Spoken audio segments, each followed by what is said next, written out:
Welcome. Welcome everybody to Twitch Tales episode 39. Where did we leave off in episode 38? Episode 38, Practice, was Apis practicing the new techniques that they have learned from leveling up to level 5. Whoop, whoop, whoop, whoop. Entering tier 2 of the gameplay, where you start to feel a little bit more badass, because Apis can now shoot arrows at twice the rate that they could before, shooting twice for every attack action.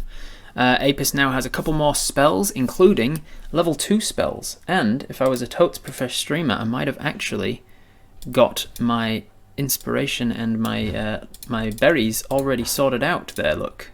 So we can pretend like I did. As you can see down there in that corner there, you've got level 4 level 1 spell slots as indicated by these berries, bling, and 2 level 2 spell slots as indicated by these flowers. You also have inspiration and a lucky horseshoe for rerolls when you need a reroll. A recap of how we got those. Recap of how we got those new abilities. So we have spent the last 5 days in game training on quick draw abilities. We're already very good at aiming our bow and arrow, but our new hunter friend Sam was teaching us certain ways to quick draw, to fire off 2 at once, or to have 2 arrows in the hand whenever you drawing out 2 arrows and firing both off at once, or one after another in quick succession. So that was how we trained for our new where is it? Somewhere on here or on the next page maybe. Yeah, it's on the next page. Our extra attack feature. Our new spell slots were gifted to us partly by the gods. We discovered in our dreams that we were being visited by a god called Gemison. Gemison is the god of trickery and deceit and illusions and that sort of thing. And they have granted us a new spell called Pass Without Trace, which is how to increase your stealth modifier when you are trying to be stealthy and sneaky. It doesn't do anything to increase your sleight of hand ability, so pickpocketing and stuff is doesn't interact with Pass Without a Trace, but it does give you a +10 to your stealth. So even your buzzing bee companion, the giant potbelly sized bee, she buzzes along quite loudly, giving herself disadvantage on auditory stealth checks. But even her now, if she stays within 30 feet of you after casting Pass Without Trace, she will be very sneaky. So you and Mel might be able to successfully pull off stealth missions from now on if you cast that spell. You also learned the ability Misty Step by listening to a mentor, for want of a better word, that describes your situation with them. An archfey that you know as Diggin, a gentleman with a merry disposition who visited you in a couple of dreams while you leveled up and urged you to actively practice these new abilities, tapping into your abilities as a horizon walker, a type of person whom is quite rare in history. There's only ever a handful of Horizon Walkers, but people who can step between planes of existence without needing a particular portal. But it takes a lot of practice to sort of attune into your abilities in that way. This merry gentleman, Diggin, he visited you in the dream and urged you to practice feeling the tingling sensation of the force energy of the universe. He wanted you to use that force to practice stepping from one area to another. And then when you were heading home after a day of practicing this, you got confronted by 3 muggers, and in that stressful, dangerous, anxiety-inducing, adrenaline-pumping situation, you stepped for the first time from where you were in a cloud of mist, and just suddenly, in the same instant, appeared 30 feet away, and then bolted for it and managed to escape using Pass Without Trace. So you've put your new techniques to use. You now have access to them. You've practiced them enough that you can draw on them at will, and so you wake up on the 11th of Altebris. It is a balm day, meaning it is the 3rd day of the week, the 8-day week. What would you like to do? It is a balm day on the 11th of Altabris. It is 6 days before Apis' birthday, Apis' 54th birthday. You are in the town of Fondirg. You have paid for accommodation in the Tattered Page, which is sort of an inn/library that you are staying at. It's an inn/tavern that is run by an old librarian acolyte. So she's got a lot of personal books in her library. She uses it for the guests. I'd like to make some money. Danielle would like to make some money. Any ideas how you would like to make some money? Kelso wants to talk to the mages. So there are mages in town as part of a faction of Arcanists called the Arcanists Entente. The Arcanists Entente are a faction of wizards and sorcerers and people who study magic, artificers and the like, that study the weave, study the netting of the fabric of magic that exists within everything, and come up with and research new spells and such. And so you want to go to the mages. Some parts of Apis wants to go see the Arcanists with their bone dice that you can see in our inventory right below me here. The bone dice were gifted to us, in quotation marks, by a fey creature, a little cherub-looking dude. He visited us, gave us these dice, or we found them, and technically they belong to us now due to the rules of ownership in the Fae that are confusing to us. And we don't really know what they do, we just know that they're magical. So some parts of Apis wants to go and visit the Arcanist Entente to see what that does. Fancy says, would like to go and talk to people about looking into a poison breath counter. Yeah, so that could again be the mages or maybe the PEA. The Penkempur and Amgulshed are another faction of people in town that are more nature focused than magic focused. The PEA are, in the common tongue, the warriors of the wilderness, or the wanderers of the wilderness. They're a group of druids and rangers and hermits and outlanders that keep the balance between nature and civilization. Wilderness and civilization, I should say. Don't want to get too far behind. So you could talk to the PEA. Maybe they would know a little more about poisons.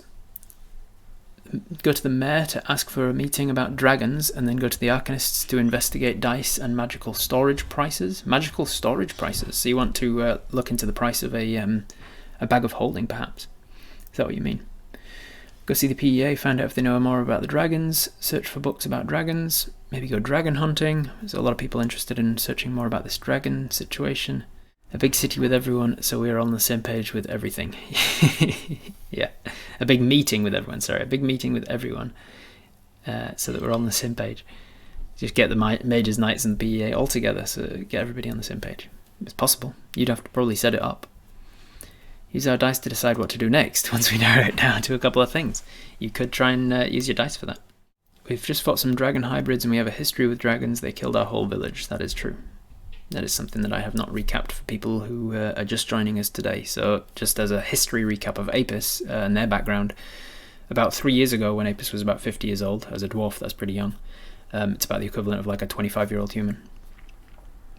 When they were about that age, their entire hometown got destroyed by, they presume, a green dragon.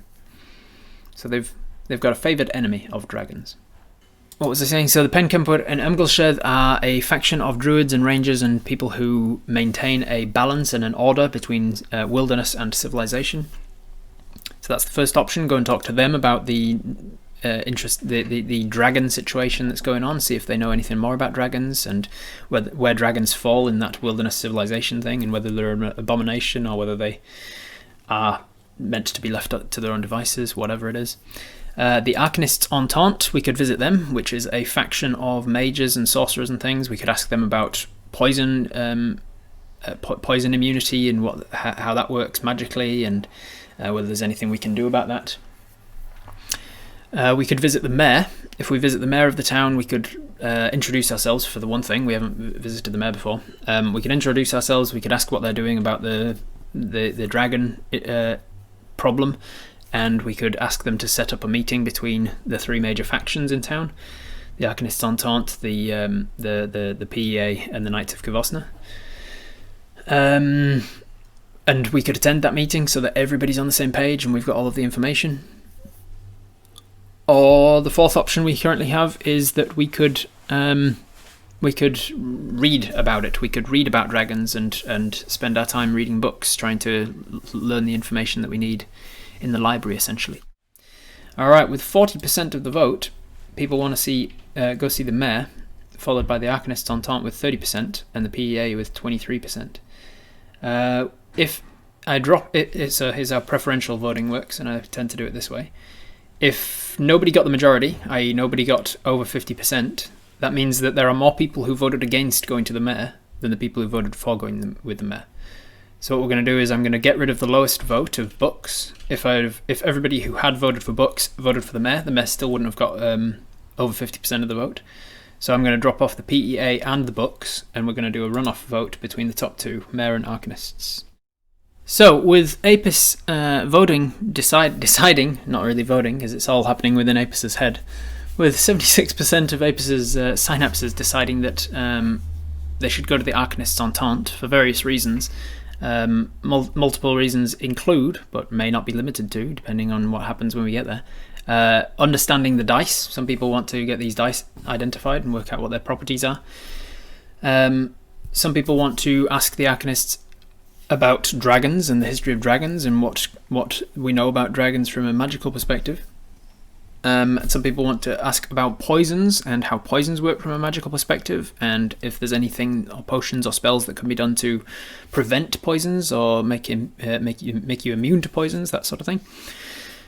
And so for various reasons, Apis decides speaking to the Arcanists is probably the way to go. So they set off from their inn. Are you taking all of your equipment with you in your carry bag as if you are out adventuring, or are you leaving any of it behind in the tattered page in the room? The benefits to taking it all with you is that you have it all with you. The drawbacks to taking it all with you is that you know for first hand that there are muggers in the town. And so having everything on you means that you're more viable to lose some of it if you get mugged. However, it is daytime, it is morning, and the only times that you have been mugged in this town have been in the evening after dark. Alright, this is an overwhelming yes, people want to take everything with you. Okay, so you grab everything you got, put it all back in your bags, strap it all up, make sure you've got your weapons on you, and you head out of the tattered page. And we'll feel sorry for the muggers afterwards. Yeah, now that we're level 5, don't mess with us.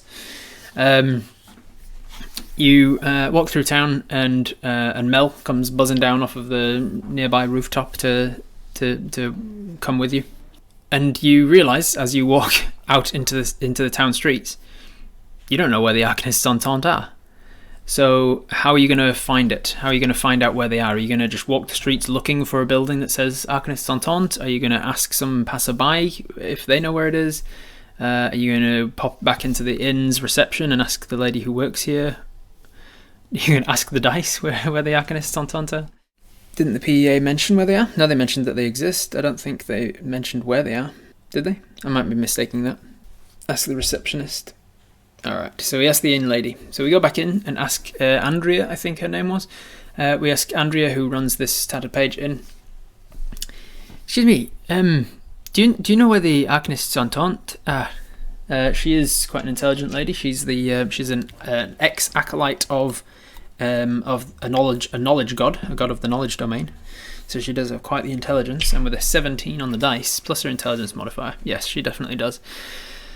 So she says, yes, the Arcanists Entente work from a classroom in the south of town, sort of the southeast of town. So just as you're heading to the foothills, you'll see that there's there's a couple of different chapels around the area. It's sort of like a secondary temple district, and there's a classroom there, so you can head there and ask around.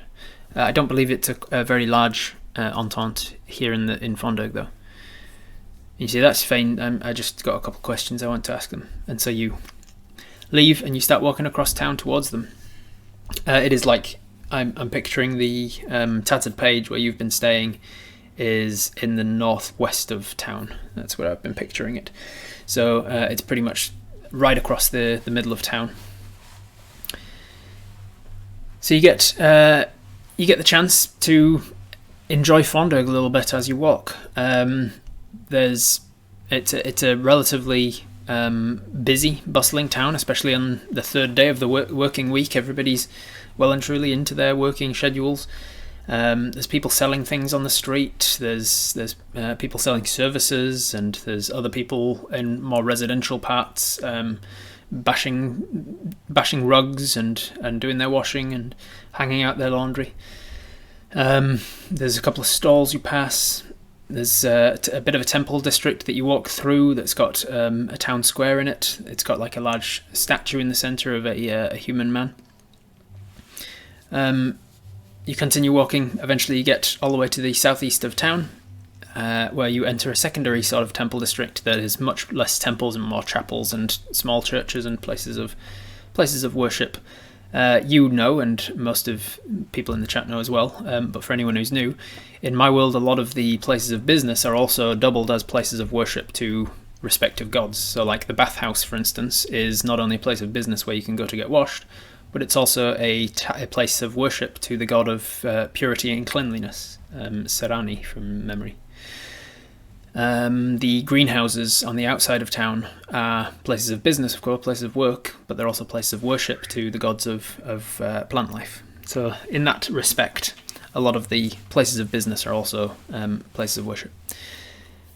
One such place of business that's also a place of worship is the school, the schools and universities, essentially. So you walk through this small temple district, this chapel part of town, until you see a large school, and it just says Fondirg School on the front. There are a couple of symbols as well that let me roll a religion check to see if you recognise the symbols or not. From context, you would know that they are probably, what was that, two? That's a fail. From context, you probably know that they're symbols to certain knowledge gods, but Apis isn't as well learned about the gods as they might like, and so you don't recognise these ones in particular. Nevertheless, you walk in, you see that there is a school in. There is a school hall off to the left as you're walking up sort of the garden path that's decorated and gardened very nicely. There's a gardener working on the lawn as you walk up, weeding some flower bed. Behind that flower bed, you can see in through the windows into a classroom, and you can see that there's a class in progress with a bunch of school kids in there. And you walk into the front double doors of the school, where you're met by a receptionist. She's a rock gnome, right? Let me double check my notes. Pretty sure she's a rock gnome.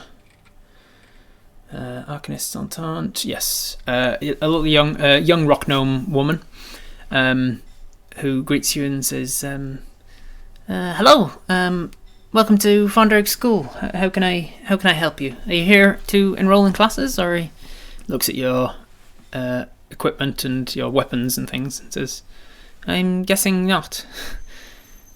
What do you say to her? Have we seen the Altemez section yet? Pay our respects. That's a good question. Where is Altemez's place of worship? Let me look that up real quick.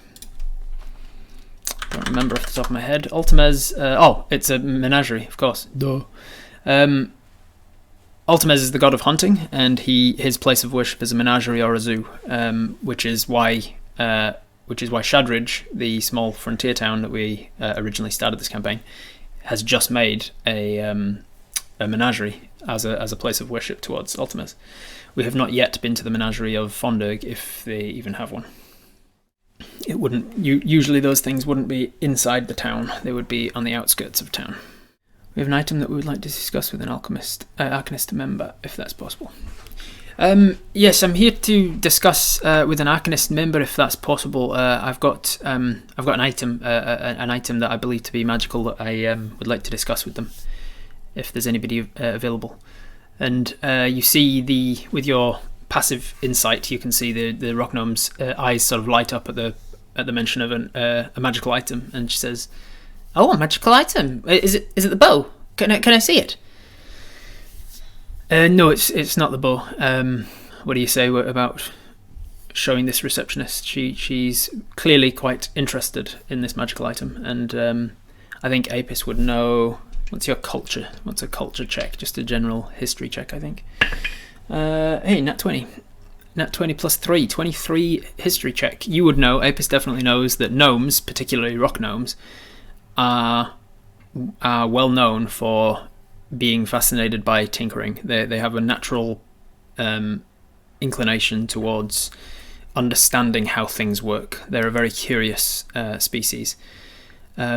And they tend to lean towards tinkerers and creators, inventors, artificers, that sort of thing. And so she's very interested. I'd rather not show the item outside, private if possible, say it's something personal. Yeah, okay, so a lot of people saying it's something, show her the rope, we could show her the magical rope instead, yeah.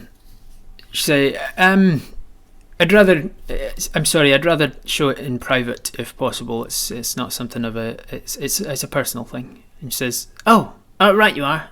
Sorry, I didn't mean to cause any offence. I'll see if somebody's available to talk to you. Just wait here a moment, please." And she hops down off of her desk, like disappearing out of view a second while she toddles off behind the desk and into a back room. You can see that she walks into a corridor and then just disappears out of sight as the door closes. It's very simple and clean. The floor is tiled and the walls are adorned in pictures of various different qualities. There's a nice well painted mural on the main big wall that faces you as you walk in. That seems to be a sort of an isometric view of Fondirg from like the mountains perspective, so you can see down the mountainside into Fondirg and out into the forest beyond. And then on the other walls besides you there are hand paintings, finger paintings and things of the various different children from the school, various different age groups and various different artistic talents, all just of a varying nature. You can see that there is one wall off to your left. There's a wall that seems to be a competition where they all had to draw a particular animal. Let's say first animal in the chat, go. Snow leopard. Boom. Sparrow got there first. It's a wall of snow leopards of various different artistic talents. Are there any paintings of dragons? You look around looking for dragons. You do see one up in the top right on the wall. There's a fairly nice drawing of a dragon that is seemingly a red dragon perched on top of a mountain ledge looking out over the valley. Seems to be very well done with the shading and everything, so it's probably one of the older kids. Rob, can we roll a stonework history check on the building just to justify having that feature? Sure can, Batmurp. Let's check out the stonework of the building. That is a 5. A 5 on the dice, plus our history check of 3, sorry. Plus, because we're a dwarf and we get double proficiency on stonework checks, that would be, and now that our proficiency's gone up up to a 3 because we're level 5, so that's 9 so even though we rolled a 5, we've got a 14 history check. We after checking out the paintings and things, we start getting interested in the stonework, and we look at the stonework of the building. It seems like it's relatively new.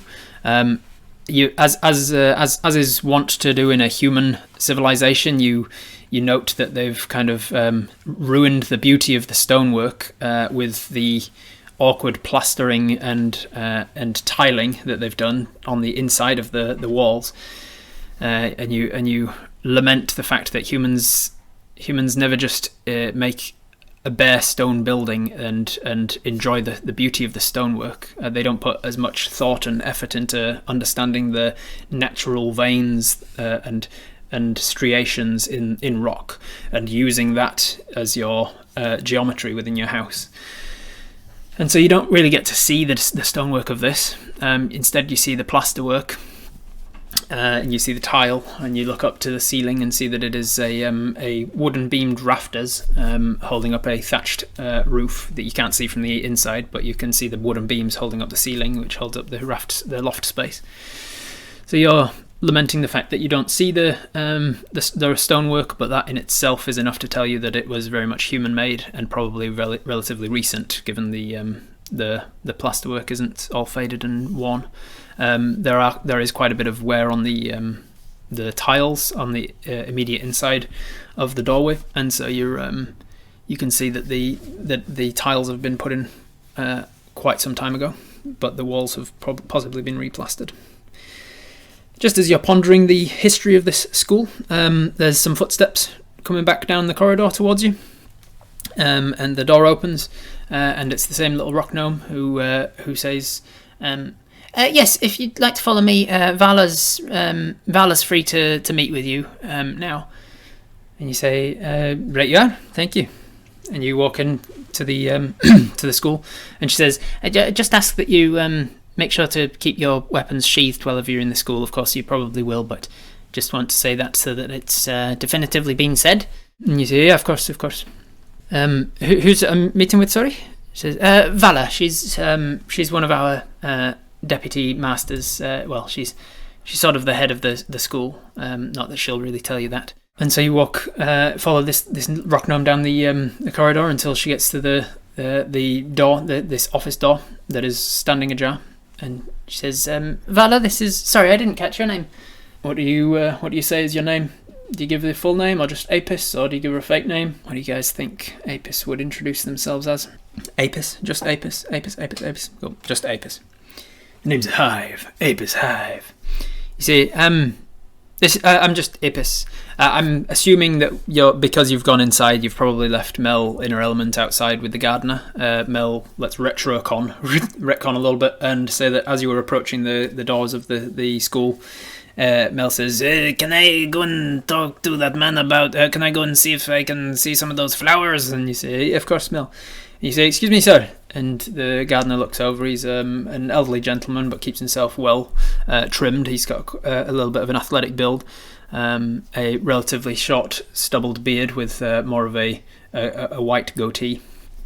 And he looks over and says, "Yeah." You say, "I've got a giant bee here. She's not going to be a problem to you. I just thought I'd let you know. She's just very interested in flowers.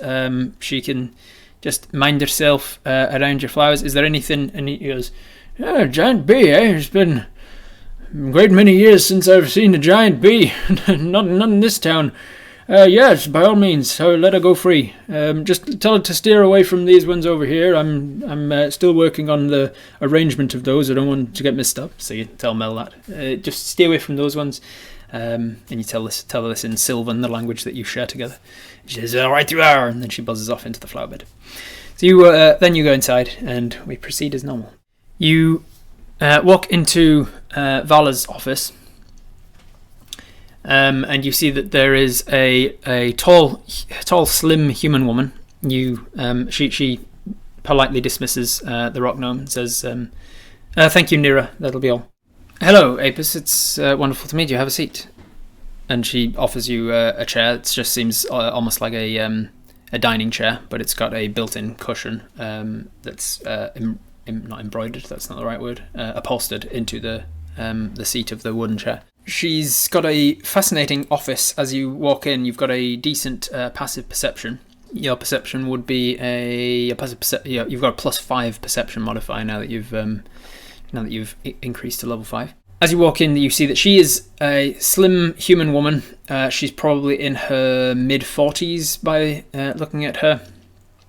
She has a lightish brown hair that is sort of just pulled back behind her, so you're not exactly sure how long it is until she sort of gets up and moves around. But once she does so, you can see that it comes down to about mid-shoulder blade and is just worn in a very loose sort of a loose ponytail.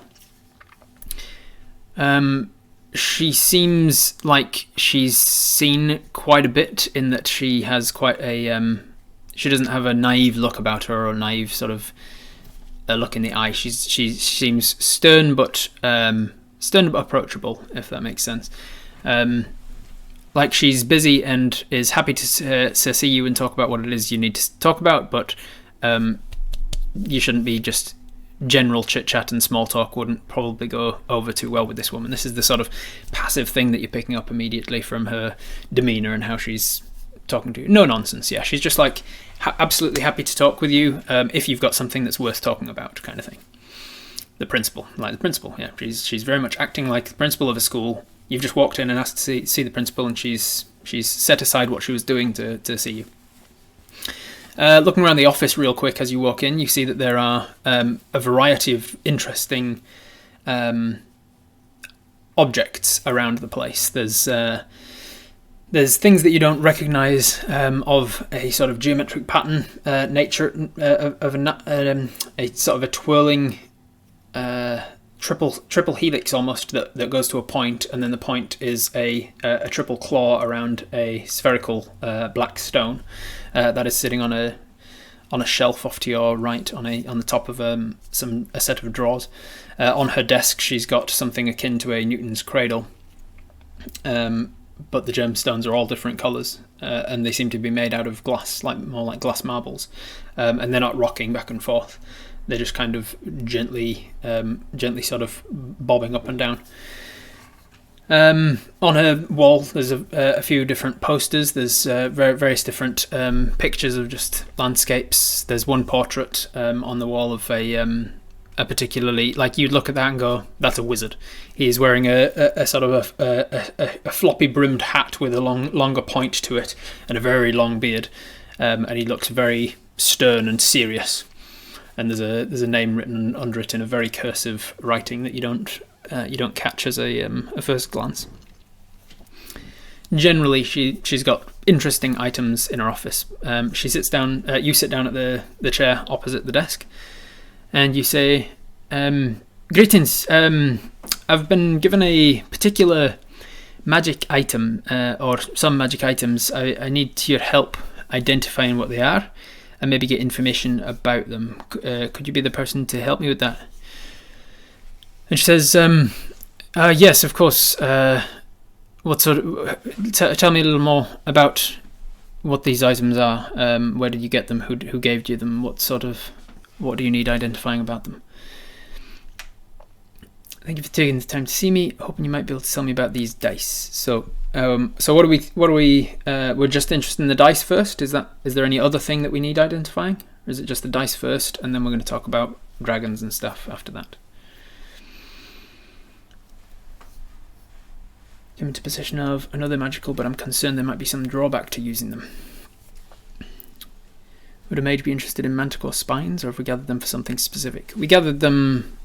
We gathered them. We turned one of them into a dagger. We've got a manticore dagger, which I don't think I've put in my inventory, have I? I'll have to get onto that. I don't think we had any other specific purpose for the manticore spines." So you say, "Right, it's these dice. So I was gifted them." You take out the small, ornately carved wooden box with the interesting trim around it, and you place it on the desk in front of her. And then you open the box to show that the padded sort of velvet lining of the box with the bone dice, a set of 6 polyhedral bone dice in the inside. "Just the dice first, please. Are you familiar with the Feywild?" So what exactly are we telling her about the origin of these dice and who gave us them? Are we going all in? Just tell her everything about Bobby and the Feywild and the fact that he works for the Merry Gentleman, or like how much of it are we keeping back? Could we get her to check the ring and necklace are not cursed as well while we're here? Yeah, we could do. All right, cool. So tell her about Bobby and the Fey, but don't mention the Merry Gentleman. Is that that's the gist we're coming to? So you say, right. So here's the thing. I found these dice in near a tree line up near Shadridge. It says, and she doesn't slide them towards her directly, but you put them down on top of some papers, and she takes the paper that it's sitting on and slides that towards herself so that the box itself comes with. But you notice noticeably she hasn't touched the box yet. She just moves it towards herself and takes a look as you speak. "We found these dice by a tree up near Shadridge. And after we picked them up and inspected them, we got the impression that we were being watched. We felt like we were being watched. After we'd felt like this for a few hours, eventually a fey creature came to me, and she looks up when you mention the fey. A fey creature came to me. He's visited a couple of times now. He's sort of a cheruby, like a fat baby kind of appearance, but dressed in a green suit. And anyway, he said that they were his dice, but now that we'd found them, they belong to us. I'm going to just roll something for her. She says, yes, that sounds very fey. Yeah, right. Anyway, he said that they belong to us and that he wanted them back. What would we want in return for these dice or something? But then he sort of changed his mind. He didn't change his mind. He changed his story after that and told us that they were actually ours and we had to keep them now or something. But it was very confusing. And she sort of like smiles and says, "Yes, that also sounds quite like the Fae." You say, "Yes, well, anyway, they do something magical." I rolled them one time at his request, and she looks up with a sort of a cautious look, like she got almost imperceptible kind of a wince. Are you saying that you rolled them at the Fae's request? And you say, "Yeah, I rolled them at his request." And you, yeah, I know. When you see her face, you're like, yeah, I know. Perhaps not smartest, but it kind of gave me visions of things. It was like sounds and sights and all kinds of senses that happened when they were hitting. And then I got like I left with a sense of like badness or something. I don't know how to describe it. And she's curious. She's listening intently to your words, but she's not touched the box yet. She keeps sort of glancing down at the box, down at the dice, and then up at you. And then there was one other time that I was out hunting, maybe a week later or something. I was out hunting and I came across a Sasquatch, and she, what's her nature like? She goes, "Okay, you must be quite the hunter." And you say, well, story for another time. I came across that and I asked these dice, like, what is it a good idea for me to do this particular thing? I'm remembering this right, chat. You used the dice before the Sasquatch, didn't you? You asked the Sasquatch. You asked the dice if I can't remember exactly what you asked them. What did you ask them? You asked them, would a particular plan of attack be a good idea against this Sasquatch or something? If you tried communicating it with it, would it go well? I think that's what you asked. If you could befriend it, that was it. Thank you. You said, I asked this thing if it was possible to befriend this Sasquatch rather than hunt it.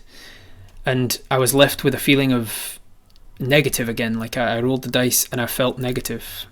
And I have not used them since, but I was worried. I was worried that every time I'm using them, because they were linked to the Fae, maybe I'm giving something up of myself to use them. And she says, that would be very Fae, yes. Okay, so that's all you know about them? And you say, I'm pretty sure I've kept them on me ever since, but I've not felt anything outside of using them. Right. Okay. I'm going to get her to roll an Arcana check based on that information. She says, there's no item specifically comes to mind that I know about. I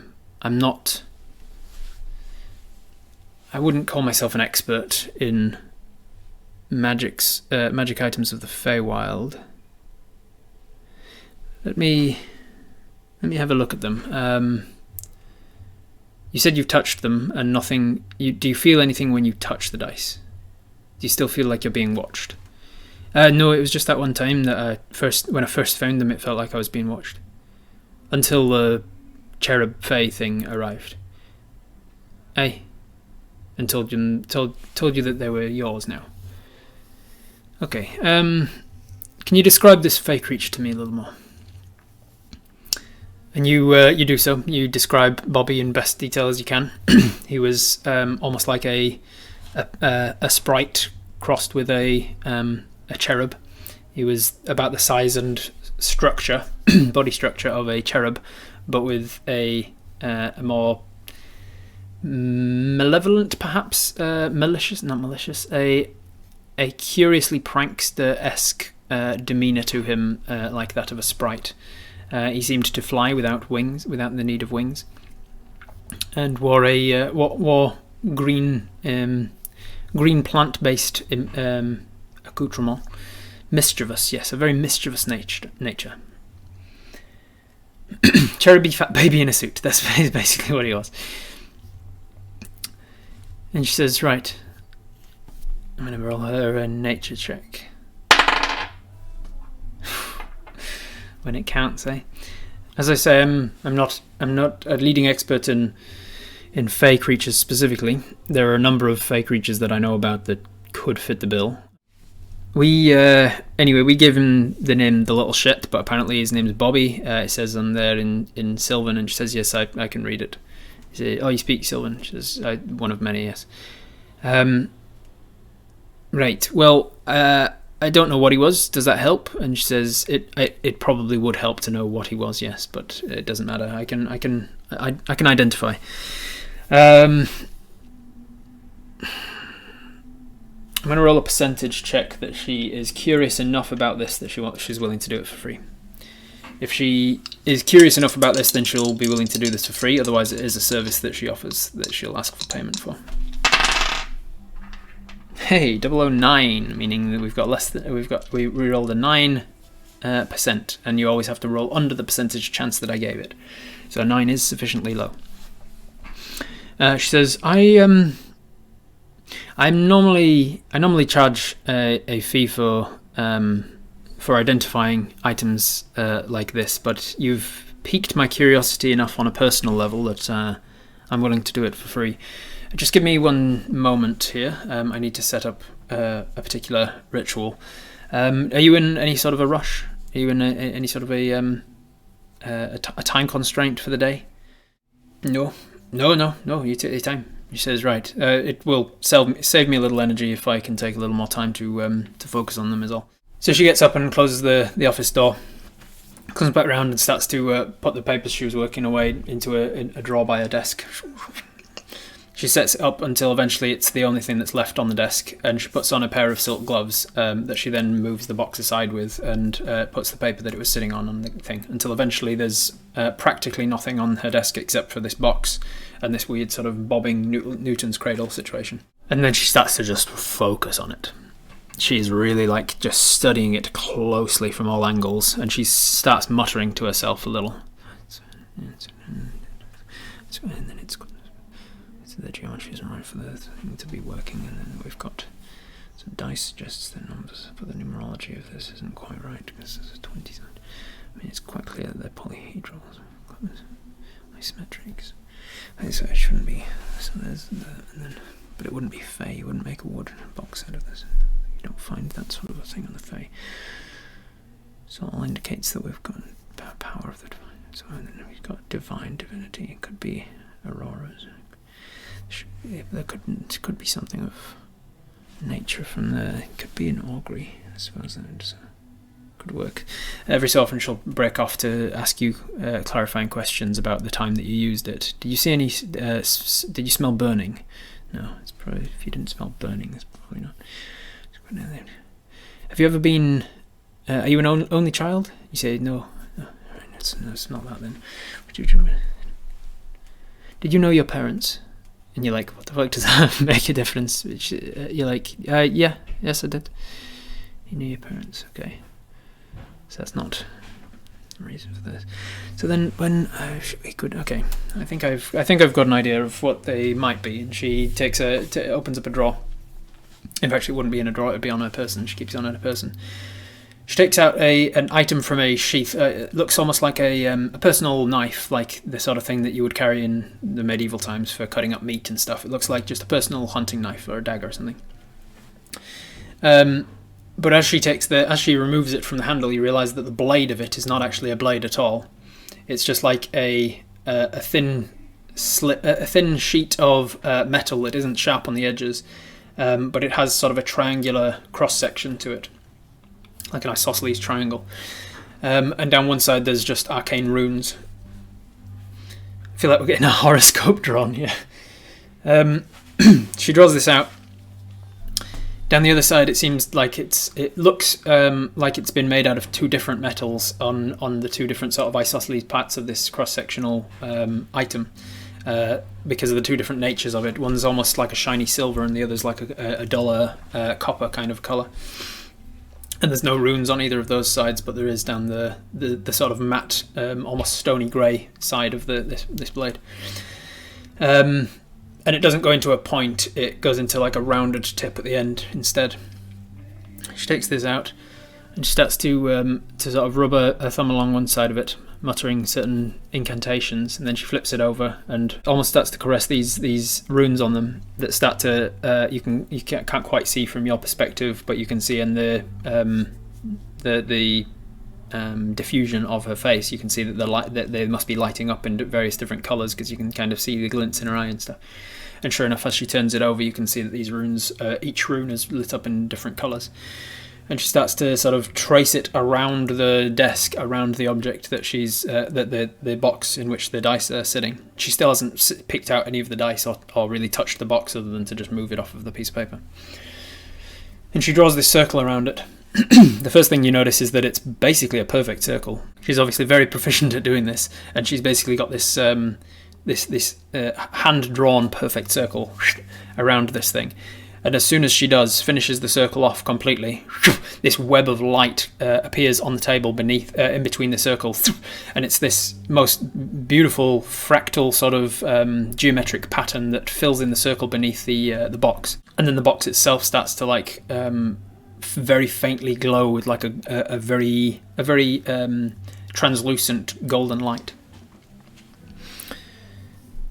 She mutters to herself for a little bit longer, and this entire process takes about from like just inspecting it and asking you clarifying questions to drawing this thing. That whole part took about 4 minutes or so, and then she's drawn this circle, and for another like 6 minutes she just mutters to herself. This time it's not questions, but it's like languages that you don't speak. It's words and rituals. Arcanist, she seems to be chanting the same sort of thing to herself. And all the while she's kind of like moving this blade in it, almost like a monk-like fashion. She's moving this bladed object around, pointing it and sort of thrusting forwards, not in very slow, deliberate and small motions, not hugely extended or anything. She's just all within the space of her own chair. She never leaves the chair to do it. She's just doing some sort of it's clearly a ritual of some kind, at the end of which she mutters one last time, brings the bladed object down in front of her, and the circle of webbed pattern in front of her fades back into the table, and she opens her eyes, places this object away, and says,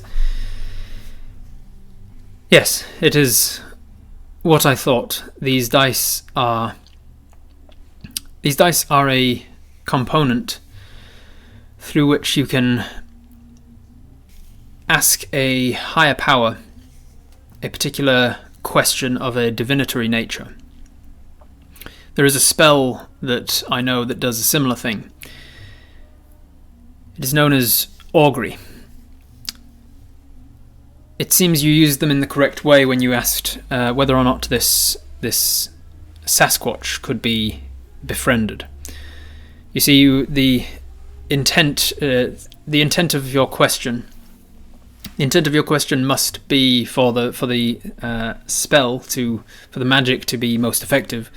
The intent of your spell must be pertaining to something that a decision that you are going to make, and the sooner that you are about to make this decision, the better. The more clear the spell will work. Usually I've found in my studies that anything of a longer than half an hour or so, it becomes quite muddied. The answer one gets from this spell can be quite hard to interpret, being that the gods don't really speak in the languages that we do. I'm probably overwhelming you with information here, but suffice it to say that whoever the creator of these dice are, and unfortunately the spell that I've just cast was not sufficient to tell me who the creator was. Whoever the creator of these dice were, they're the ones that will likely be answering your question. Given that they are of a fey nature, I would be hesitant to 100% believe in the results that you get. Usually I have found with the fey, they are willing to give you a straight answer the first time that you use them. After that, they may find it more amusing to add in a little bit of random element to it. So if you ask about this Sasquatch, for instance, and then within an hour or two, maybe even a day, you ask about something else, there is a chance that the answer you get is falsified. I would suggest that you save the use of these dice for when you need to know the divinatory outcome of a particular choice. Granted that as soon as you know that information, the choice may change. Just your knowledge of the future is enough to change the future. The only other thing that I will say about it is that the spell I've cast did not seem to reveal any sort of negative outcome of using this dice. They are not tied to the Fae in the usual ways that a Fae will use to trick a person into giving up part of themselves. This creature you've seen, I can almost definitively say that it was not a hag, which is the most dangerous concern when you're dealing with the Fae. Are you familiar with hags? How much does Apis know about hags, do you reckon? I'm going to roll you a history check. And because your mother was basically obsessed with the Fae and told you a lot about Fae stories and fairies and things, I'm going to roll you with advantage on it. History check on hags. That's a 12. 12 plus your intelligence of 3 is a 15. So you know hags are basically Fae witches that they often take female form when they're taking on the form of a mortal, and they're all about tricking people into doing horrible things. And some of them have affinities for children, and some of them have affinities for just corrupting the minds of powerful people like mayors and lords and kings and things. Others just like to destitute an entire populace by turning the entire wasteland into the entire town or surrounding areas into a winter wasteland. Others just get by on whatever, just making people come to them for sort of the power trip that it gives them. So Apis knows that sort of thing about hags, but no more specifics than that. So she says, you know about hags, and you say, I'm familiar with stories. And she says, yes, well, if it had been a hag that had created these dice, or a hag that had gifted you them, there would be much more room to worry, cause for concern in you using them. Usually a hag will only give you a gift if it has some benefit to them. That said, they're not the only Fae that do such a thing. So I would say there's little to be in fear of with using these dice, except for the major concern I would have is relying too heavily on the response you get, especially after the first time of using them in a day. So don't entirely rule out there being a downside, but it doesn't seem like there is one, from what she cast with a low-level identify. And if you were to trust the dice implicitly with every decision, then there's a good chance the more you cast it, the more you cast this augury spell from them, the more chance of you getting a false reading. What other sorts of fear would be concerning if they made the dice? He said that hags are not the only ones. And she said, well, I mean, to a certain level, any Fae creatures are. To our minds, they're tricky. They do not operate on the same sense of moral understanding in the Feywild. The Feywild is a place where good and bad is not as black and white, as black and white. In fact, it's probably wrong to even refer to evil and good on those planes. They work more on a sense of blue and orange as opposites. It's a difficult topic and one that many scholars have spent years of their life devoted to. But essentially, they work on a different sense of morality than we can even understand. And so a lot of Fae will trick you into doing something without that being necessarily a bad thing, or a bad thing for them. It may have bad consequences, or consequences that we consider bad on this plane of existence. But they would not. Powerful Fae would likely be the bigger issues. Powerful, or, to the counter of that, the weak, tricky ones. Pixies and sprites are particularly tricky. Leprechauns, for instance, they would be particularly tricksy. Blue and orange. Yes, blue and orange morality. It's the leading theory in that field of study of the Feywild morality. It's known as blue-orange morality. The bones are dice inherently magical themselves? And she says, yes, actually, that's one of the things that I was able to identify. The bones themselves are made from centaur bone. Are you familiar with centaurs? And you say, aye, they're like half-horse people. And she says, no. Word of advice, if you ever meet one, don't ever say that to them. It's a sure way to get an arrow through the face before you've even finished the word. That is exceptionally offensive to a centaur. They are no more half horse than you are half human. And you say, right, gotcha. Centaur, and she says, yes, but I understand that you obviously know what they are. Centaurs are a nomadic tribe of species in the Feywild that they have divinatory tendencies themselves, and so I believe the centaur bones have been used for their divinatory purpose. Well, thank you very much for that. I hope it satisfied your curiosity. She says, quite so. I'd be fascinated to know the Fae that gave you them and more circumstances around why they chose you. And, well, as I say, I just found them. And she says, no, you didn't just find them. The Fae wanted you to find them. They chose you for a reason, I think. And you might know that reason, but you haven't let on yet. Well, now they have that out of the way, I'm curious if something can be done about poison resistance with regards to dragons. And she looks and says, yeah, right, yes, I've heard rumours of that. You're worried about the dragons coming. You say, yes, if we were able to microdose to build immunity, I've heard of that being done before by a ranger I met many years ago, that he's been eating very small doses of particular mushrooms that you find in the forest, so that you can microdose himself against them. Is that a thing that could be done with this as well? And she says, that's very much not in my field of expertise, I'm afraid. That's more of a question of biology of various different species. It for a species, I'm sure you're aware that your blood is much more resistant to poison than, say, mine is.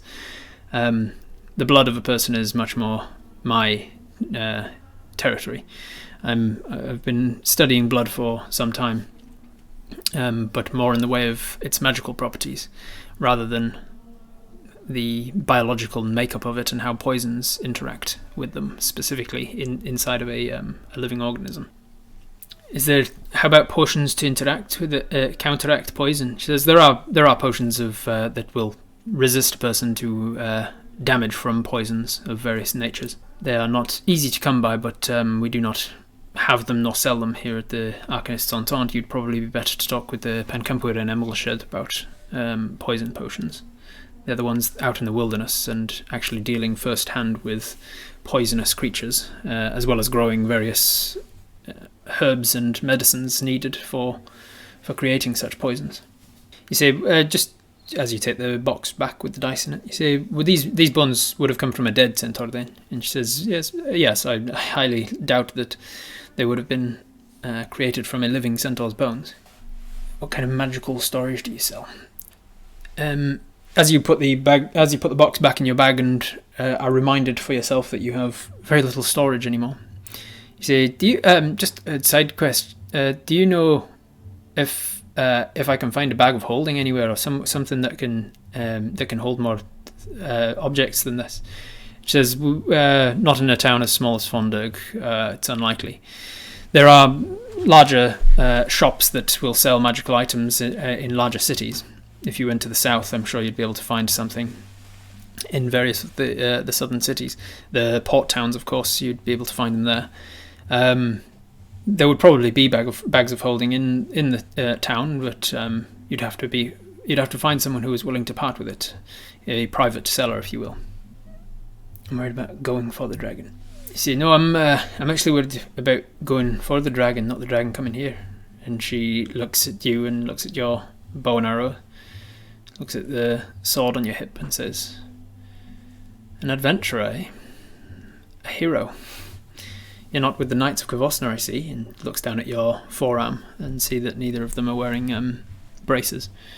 "Not with the Knights of Kvosna? No, freelance." Says, "Right. Apis, wasn't it?" Say, "That's right." Say, "Right. Good luck with that. If there is indeed a dragon, it might be the last thing you ever do. I just want you to know they are not to be trifled with. They can be quite cunning, particularly if it is a green dragon. They are intelligent, wise, cunning, and treacherous. They will trick you." "What kinds of magical creature blood sell well?" We say, "What kind of magical creature's bloods sell well?" And she says, "Have you got blood to sell?" And she's interested. "I did. Did you get manticore blood? I think you did, but you've not got it in your inventory now." "You definitely did, actually. I remember getting an item for it to put in the inventory. But the fact that it's not in the inventory makes me think you must have given it up for someone." "Who did you give it to or sell it to? What happened to the manticore blood?" "You used it to make a potion." "Yes, you gave it to Edith. That's right." "I don't have blood right now. No, I killed a manticore recently." And she says, "Oh, okay. Yes, I gave it to a brewer, a potion maker up in Shadridge." Is right. Okay.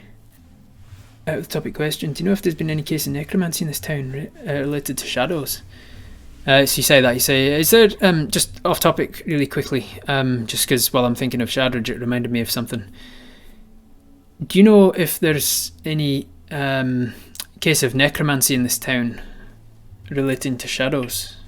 I'll roll you something real quick. 4 on your insight check. So you get a 6 total insight. She says, "Necromancy related to shadows? No, I don't believe so."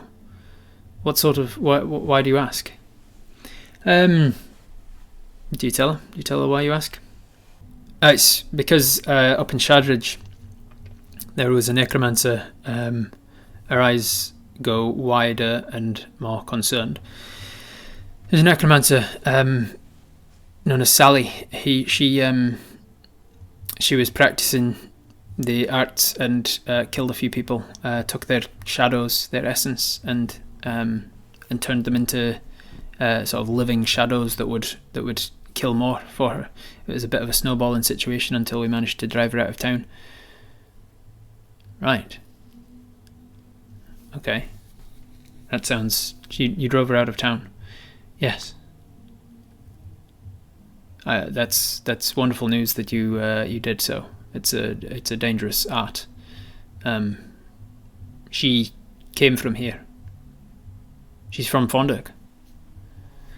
Yes, she was from here, and she. What's more is, she got gifted. We found in the Manticore's lair that he had intercepted a supply carriage that was being sent from Fondirg. In it was a bag of wool that was being sent to her as the weaver of town, and hidden within the bag of wool was a circlet of some kind. She says, "Do you have the circlet on you?" Like, she asks you immediately. Say, "No, I don't. I gave it to another Arcanist that was heading to Shadridge." She says, "Felicity." You say, "That's right, yeah. You know her? She says, yes, she was a student of mine for a while, until she graduated.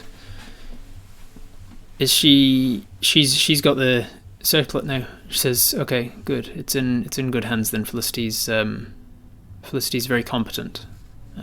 She'll be able to know what to do with it. If it's dangerous or not, she'll let me know. It's good to know that she's alive. I hadn't heard from her in a while, and I thought she might not have made it. She almost didn't. She was intercepted by the Manticore, who was forcing her to be a bandit on the streets, on the road between Fondirg and Shadridge. Right. I'm sorry that happened to her. It must be quite traumatic. Hey, well, it probably is. Is blood magic like an evil or taboo kind of magic? You don't know. You're not a wizard or anyone who has studied magic, so it would be very hard for you to know that, Sleeping City.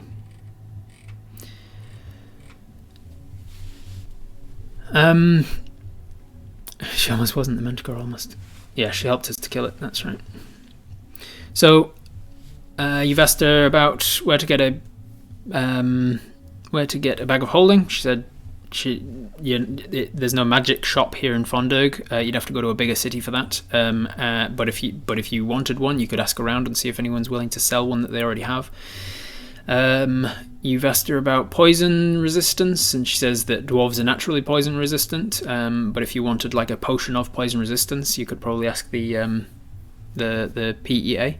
If you wanted specifics about poisons and things, you could probe her a little more on that. She's identified your bone dice for you. Is there anything else? Oh, the necklace and the ring. You see, if there's just one more, if I can take just a moment more of your time. And she says, I do have to be getting back to work soon, but yes, while you have something, what can I do? And you say, I've just in the Manticore, where we were talking about the Manticore there, in the hoard of things that they'd picked up, I found a necklace and a ring, and before using them, I wanted to make sure that they weren't magical or cursed. She says, yes, I am quite busy, so I will have to expedite this process quicker than the last one, which will take a little more of my energy. If you want this done, I can do it, but I will have to charge a fee for this service, as it will leave me a little less. It'll leave me a little more bereft for the rest of the day. It takes away some of my abilities for the rest of the day. I charge. Let me double check actually. What's the charge for casting a first level spell? All right. Tell you what I'm going to do. I'm going to make it. I'm going to make it a D4 plus 2. I'm going to roll for it in this particular moment, because prices can fluctuate depending on who you're talking to and whatnot. I'm gonna get her to charge you a D4 plus 2. 1. So she says, I will unfortunately charge 3 gold pieces for the service. I should be able to identify both of these items at once, being that they're relatively small and don't appear to be magical. It seems like it should be relatively quickly. Agreed. So you'd be doing 3 gold pieces to identify the necklace and ring. Most people saying it sounds like a fair price, unless I get a couple more saying no. I won't put it to a poll, as we're getting a general consensus in the chat. Would you knock the price down in exchange for some Manticore spines? We could ask that first. We say, would you be interested in a trade of items? I do have some of the spines from that Manticore that I killed. Now, being that she is an artificer, she is interested in magical items. Manticore spines have not inherent magical properties, but they are made out of an organic metal, which is a very unique sort of a thing. Organic metals are very particularly interesting from a mechanical perspective, magical perspective. As an artificer, she would probably be interested in tinkering with those to see what properties they have. Come on, you cheap piece of shit! Yes, alright, so she says, I have no interest in multiple of them, but I will knock gold a gold piece off if you give me one of those spines to have a look at. So she'll do it for two gold if you give her a spine, a manticore spine. Done. All right. So we're gonna have to reduce the number of manticore spines we have now because we've used. I can't remember exactly how we had. If somebody wants to find out how many manticore spines we actually took, we've now used one for a dagger, and we've given one away here. So we don't have an infinite supply of them. We will eventually be out. The manticore it's an organic metal because the manticore's body produces that metal. So it comes from an organic process. In chemical terms, organic means carbon-based, and metals don't tend to be carbon-based. But this is a magical world where the manticore spine is a type of metal that the manticore grows naturally by eating metal. And so it has both organic and metallic qualities.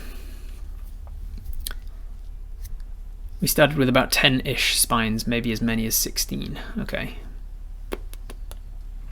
We're not going to run out anytime soon then. We've probably, let's say we've got 10 spines left. 10 spines left. So she gets the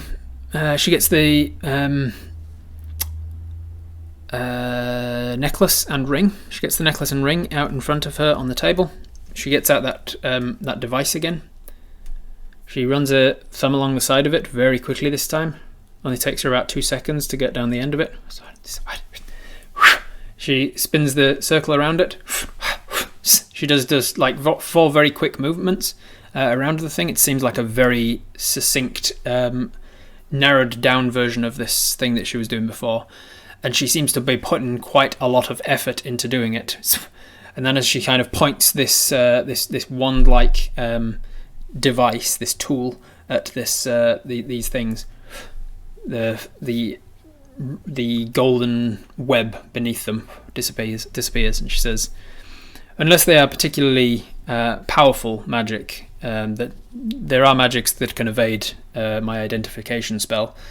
Unless they are particularly powerful magic, they are mundane items. Very nice jewelry, but mundane magically. If no other creatures grow metal, the spines could be worth a lot. I think there probably are many creatures in D&D that probably do grow metal, so they wouldn't be unique in that sense, but they're still interesting from a curiosity perspective. She takes the spine, takes the 2 gold, and identifies for you that the necklace and ring are non-magical, mundane items.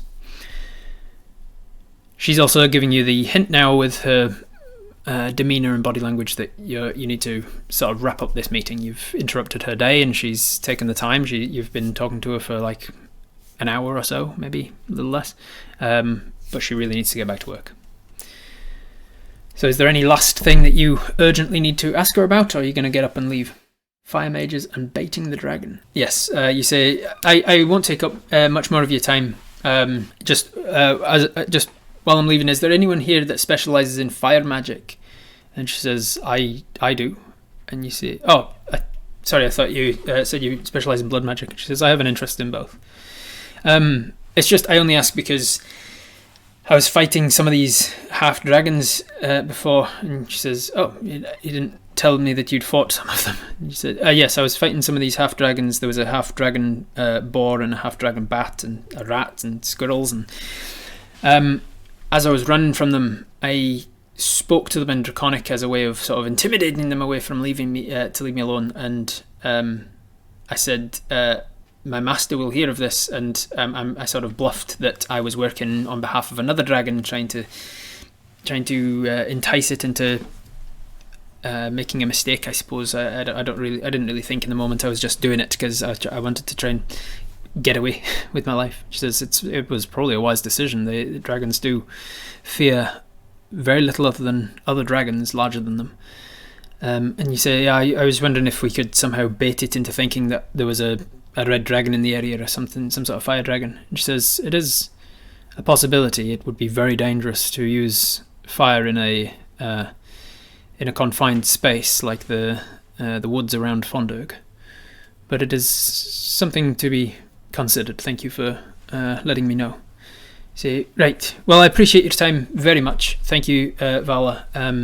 She's politely telling us to piss off. Yeah, she's got work to do. She's a very busy lady that's essentially the principal of this school, as well as the high member of the Arcanist Entente. Ask her to if you could keep the information I've given you quiet and not spread it around town. And she says, I think that cat's well and truly out of the bag already. The number of rumours I've heard over the last 6 days of dragons in the Lannis Woods, and the fact that there was a giant dragon that was eating children and things. There's a lot of rumours around already. We might as well wear the ring so we can have the option to punch with extra damage from now on. Yeah, that's a good point, because you did use that before. Should Apis wear the ring, yes or no? The benefits are that you have a focus to channel your planar warriors into your unarmed strikes, but your drawback is that you look more enticing to muggers and things. You could, of course, if you have the time to do so, you could just keep it on your person and then put it on before you get into a fight in case you need unarmed strikes. But the chances of you needing to use an unarmed strike instead of one of your weapons is low enough to indicate that any opportunity where you do need to do that, you probably don't have the time to be putting on a ring.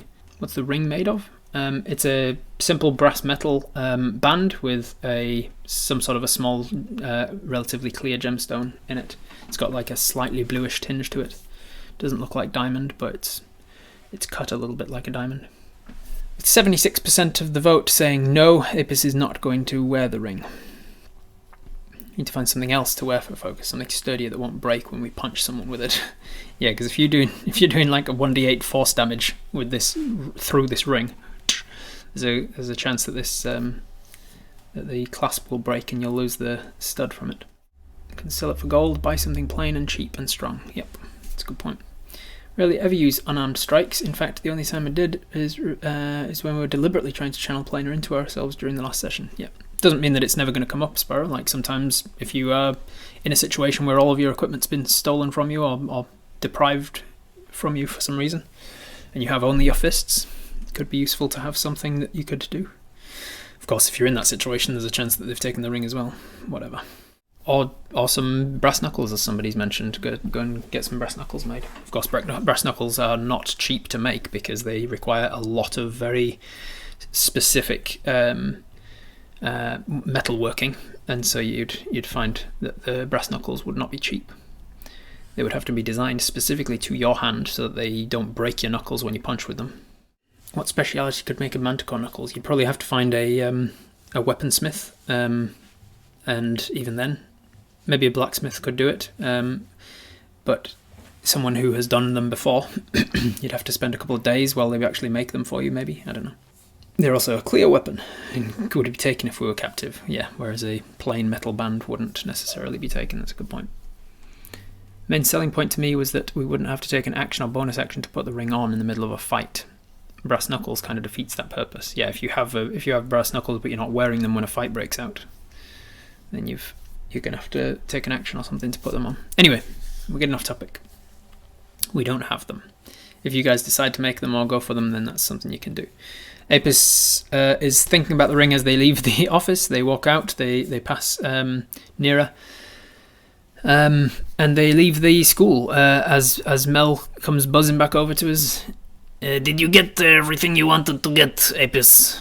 I'm not sure. I think I got some answers, yes. I feel a little more confident about using these dice if I have to, but there's a chance that if we use them more than once in a day, they give us a false answer.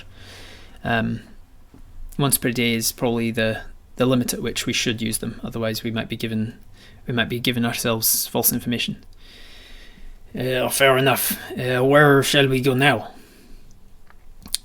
A voice at this point, as you've reached the bottom of the schoolyard and you back out into the square with this chapel district. She says, "Where shall we go now?" And you say, "I'm not sure where to go now, actually." And the voice says, "I think I know where you should go now." And you look over, and it's the guy from last night. He's not got a weapon out. He's the only one speaking, but he's still flanked on either side by the two others that tried to mug you. He says, "I've got an idea where you should go now. I got a fella who wants to meet you. He speaks Sylvan, seems like it. I've got a fellow who wants to meet you. Seems like you got powers that could be useful. What do you say? He's flanked on either side. You and him, and he's like in a V shape with him and his two cronies. But he's not threatening you yet. Is there a choice? He says, everybody's always got a choice, but I don't think you want to take the other one. Say, well, in that case, no thank you. We're quite busy at the moment. He says, you should think carefully about this. I know your face. And if I know your face, we all know your face. What's the gardener doing? He's back up the garden path doing his gardening. He's a good 40 feet away, busy humming to himself as he de-weeds the garden. You say, who is it that wants to meet me? And he says, the fiend. And he says this with the expectation on his face that you're going to react. And then he kind of, that sly smirk fades into confusion, and he says, you've not even heard of him, have you? Can't say as I have, sorry. Doesn't even know the fiend. He says, it's his grin, he's like, he soon will. Right? Well, I think I'll decline your offer, thank you kindly. Be straight with me or F off. He says, I'm being straight with you. Come and meet with the fiend, or you won't enjoy the rest of your time in Fondirg. So there's your option. Go with them to meet the fiend, or be looking over your shoulder the rest of the time in Fondirg. What do you guys think? What would you say or do in this situation? I'll put it to a poll. This one's going to be an interesting one. Go meet the fiend, ask the dice, send Mel for help, fight, or run. If you're meeting the fiend, then I'm assuming you're asking them to guarantee safety first. Let's roleplay that out before I actually ask the question then. So you say, if I was to come meet this fiend, this is the fiend. The article's important. If I was to come meet the fiend, can you guarantee my safety? He says, well, it depends on your actions, doesn't it? I don't know, it seems like it would depend on your actions. Well, I don't know, if you were to meet this fiend and meet the fiend and attack him, then of course I couldn't guarantee your safety then, could I? And if I meet the fiend and just talk convivially, what? If I was to interact with this fiend in a non-hostile manner, well then that's up to the fiend, innit?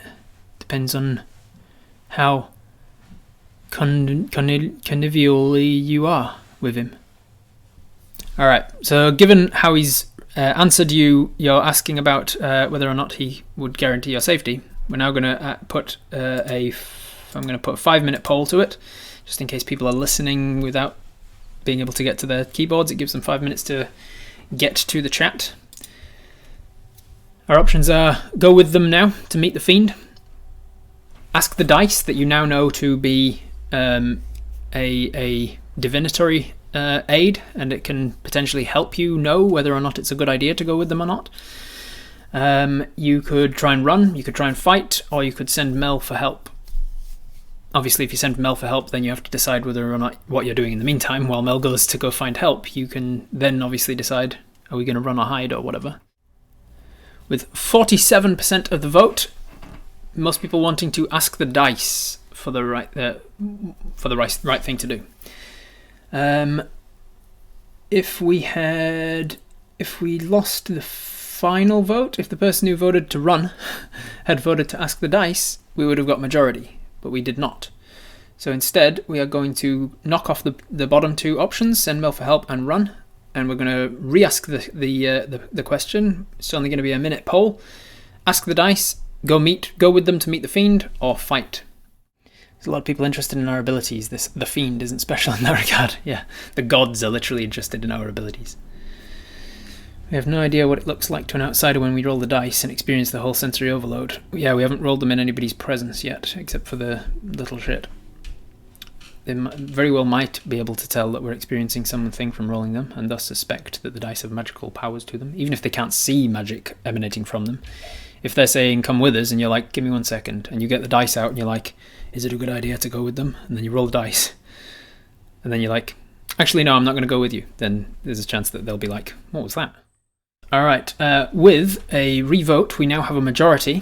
52% of you want to go with them. 35% wanting to ask the dice, and only 13% wanting to fight them out here in the public.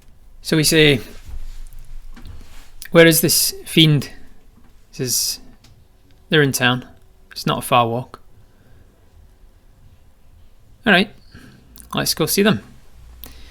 And you put your hand on your sword hilt and your other hand on the bow that's over your shoulder, and you walk through town, making it not obvious that you're being forced into going with them, it seems. Can we still send Mel while we go? Just a 1-minute poll quickly to know, do people want to send her off to either A, get help, or to B, know that where we're going in case we go missing, or do we want to keep her in case there's a fight that she has to help us out in, because she can be quite useful in a fight, and we haven't seen how she's leveled up yet.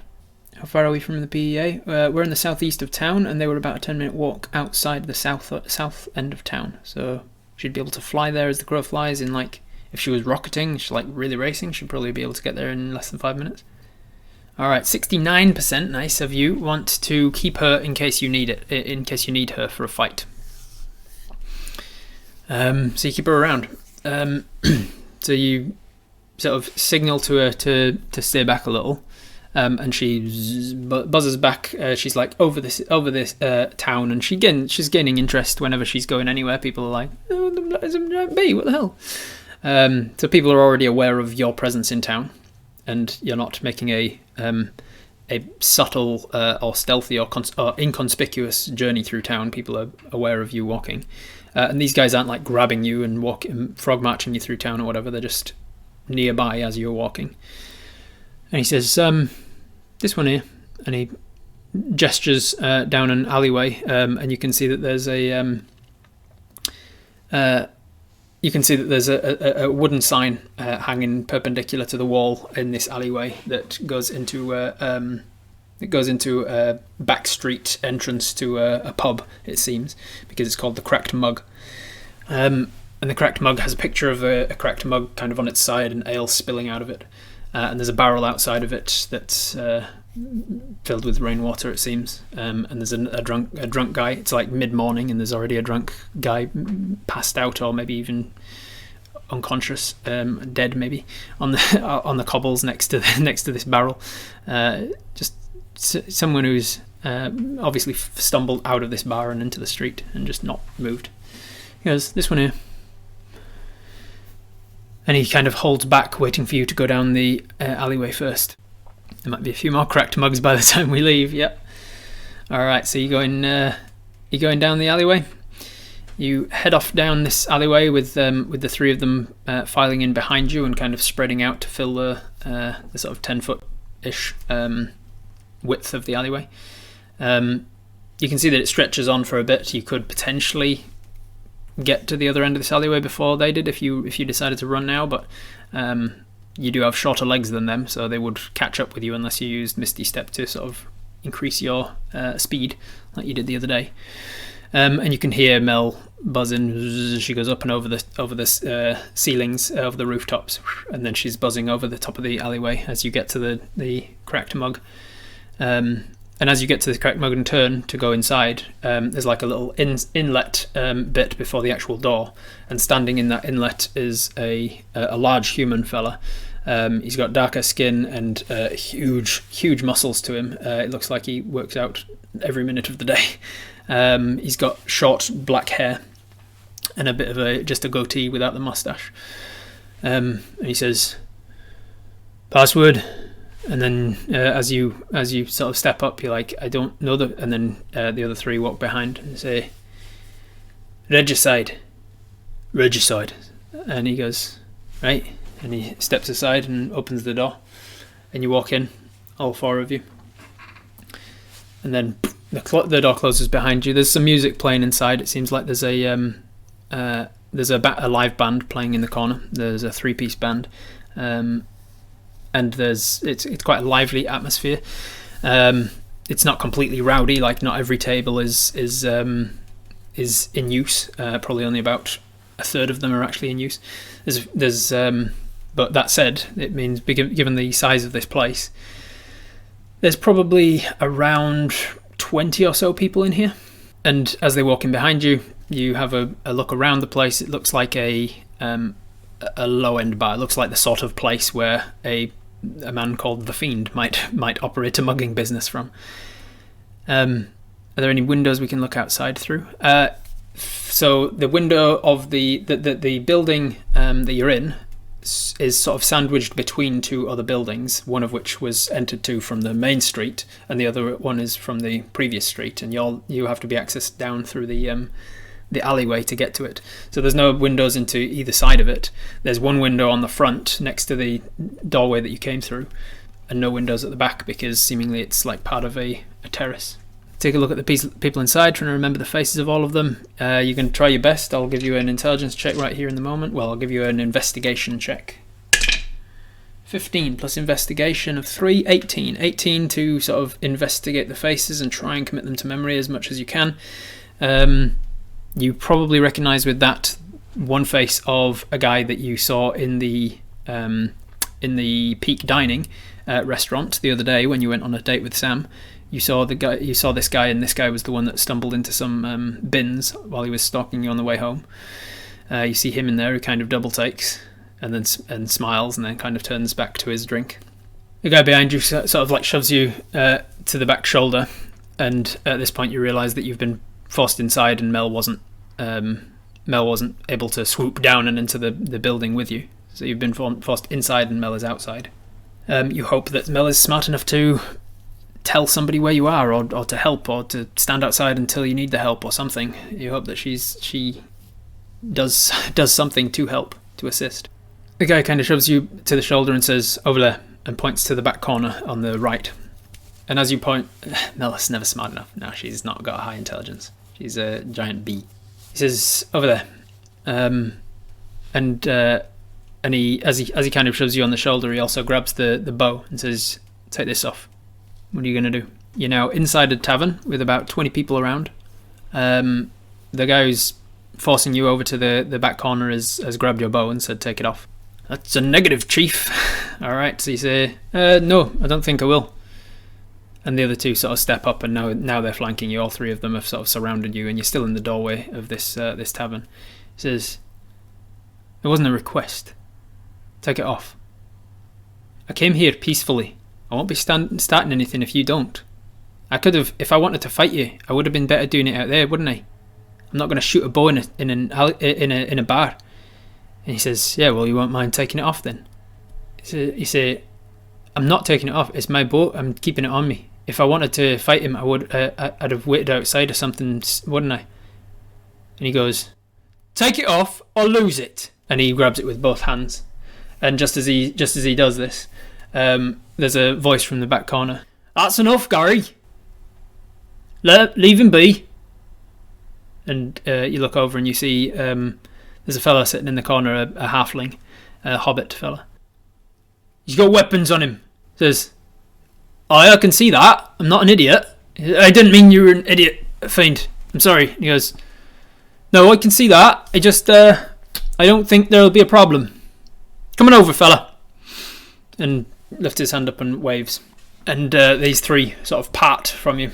And he waves you over, and you start walking your way across, and you hear that the band is still playing, but any sort of hubbub and talking has stopped as this Fiend has shouted out to somebody across the bar. Everybody's now looking to see what's going on, who's talking. And now everybody in the bar is aware of your presence, even if they weren't before. You walk across the bar. It smells quite smoky in here. You can see that there's a couple of people in the corner smoking pipes, and it smells like ale a lot.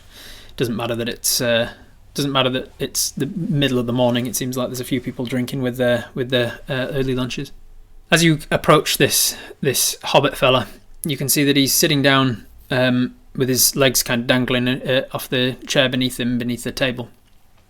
But other than that, you can see him from the waist up, and he is a very stout, rotund kind of a fella. He's got a very chubby face, and he's got very wavy dark brown hair that kind of it's almost like mine actually. He's got a side parting like this, but his hair is in like a very waved pattern before it goes down the other side of his head, and it's kind of tucked up nicely. It's not a fitting name for his appearance. He seems not very intimidating in person, as a name befitting the fiend might be. And as for his dress sense, he's dressed quite well. It looks like he's not dressed like a farmer or a merchant or anything. He's or a working class person. He's dressed in a nice, not exactly a suit, but formal wear. And as you approach the table, he says, "All right, lad, take a seat."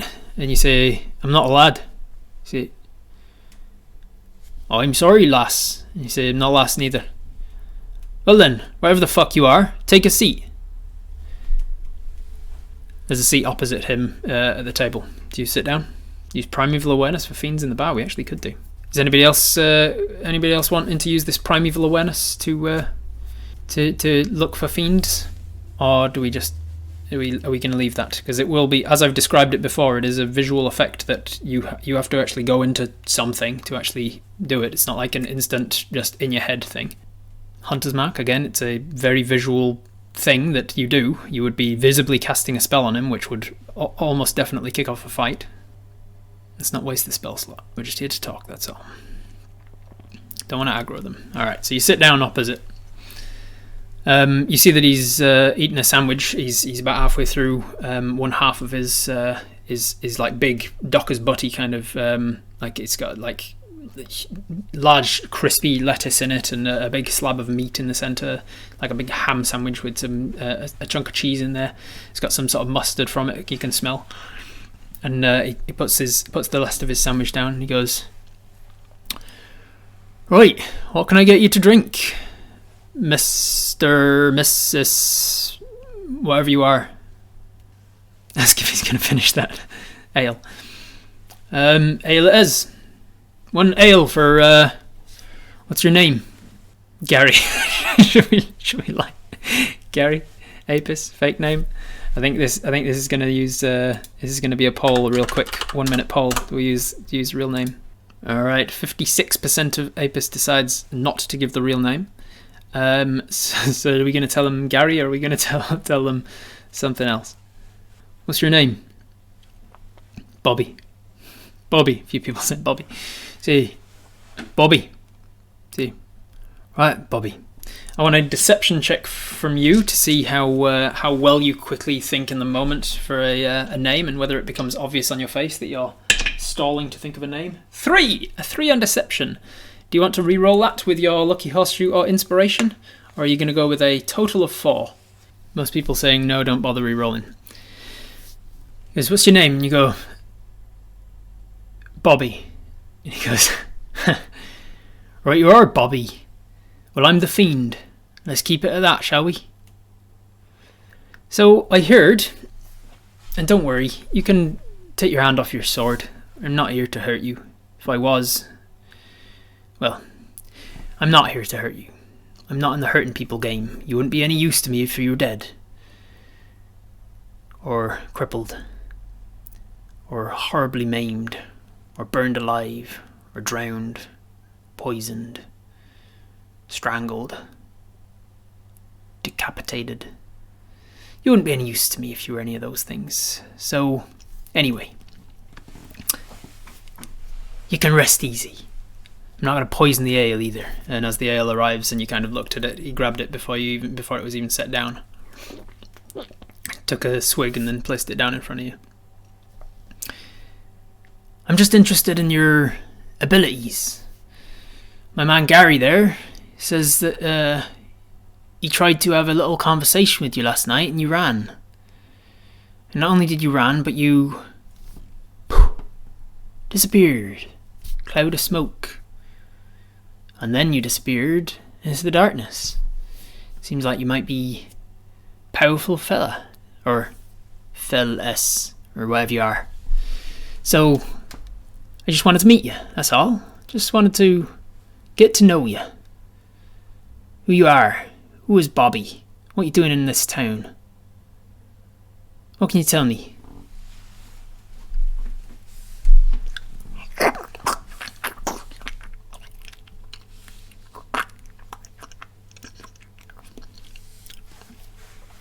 You say, well, I could disappear right now if I wanted to.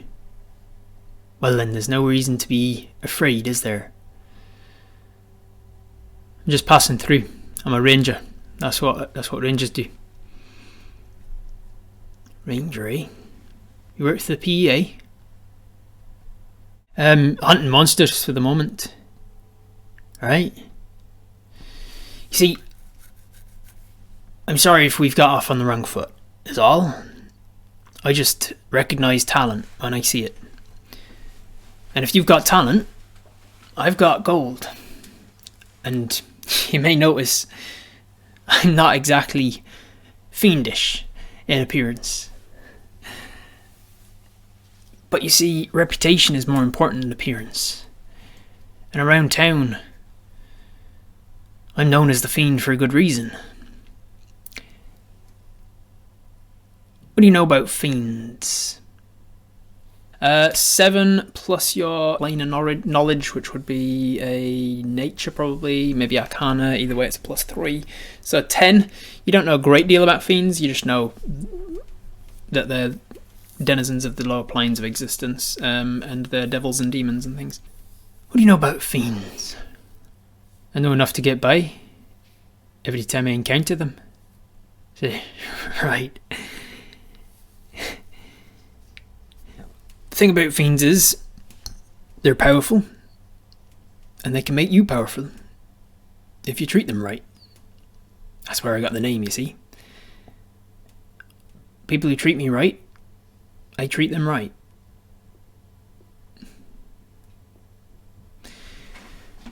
So, question is, do you want to work for me? There's good coin in it, and with your skills, the sort of jobs I would ask you to do would be relatively easy, I'm sure. I'm not interested in stealing from people or hurting people, so if that's what your business does, you can forget it. I'm not doing anything illegal. Illegal. Why not? What do you mean, why not? Why won't you do things illegal? Do you know what laws are? Do you know who makes them? Are they the laws of nature? The laws of those magic weave that those folk at the Arcanist Entente that you were just talking with? The laws of those magic rules? The laws of nature like the PEA are interested in? Or the laws that humans and humanoid folk come up with? Like the people at the Knights that you've been talking with. I was brought up to proper and I have a good moral compass. Moral? So you think that the laws are moral, are they? Look, it's flattering, really, especially the personal visit. But we have business outside of town to get to. I'm not quite finished here yet, and you haven't touched your ale yet. Look, I'd rather not spend my days being hunted by the Knights, thank you anyway.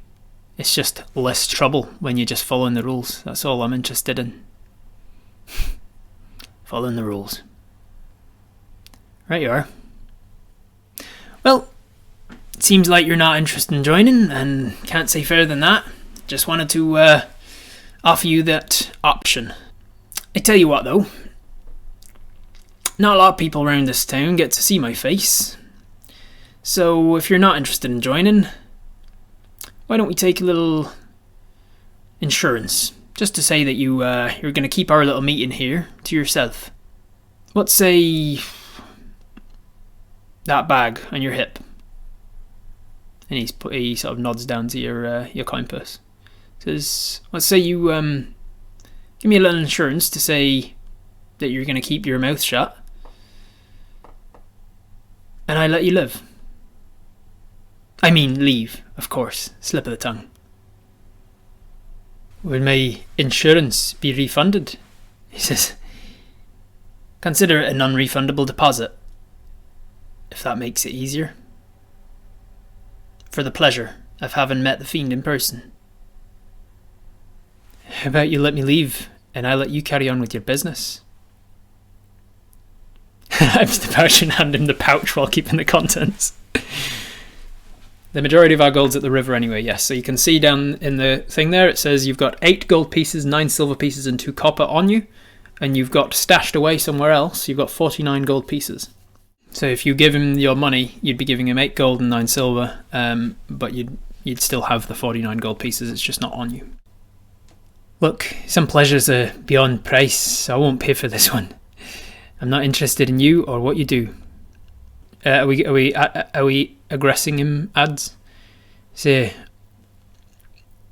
if you try and take this from me, you won't like what happens. And he laughs at that one. We got a fighter, boys! And he shouts this out to the bar that all laugh, and you hear a few of the voices being like, fuck him up, fiend! It won't be much of a fight without his teeth! That sort of general gist. See, listen, I'm well aware that if I fight you guys, I might not make it out alive. But you won't have much of it won't be much of a business model to have many of your men died here in this bar today. Poll time! What to do? Can we misty step right outside? You're more than 30 feet from the exit, but you could misty step from the table 30 feet closer to the exit and then run. But as soon as you start casting any sort of spell, which is misty step, as soon as you start casting it, then obviously we'll get into initiative because everybody around you is ready for you to take any sort of aggressive action. Alright, seems like we've just got those 4 options. Hand over the gold, negotiate, start a fight, or make a run for it. With 52% of the vote, Apis has decided to try and negotiate, with 33% of the vote wanting to fight, 15% wanting to make a run for it, and 0 of you wanting to hand over the gold. Not a single person wanted to just hand over the gold, as is.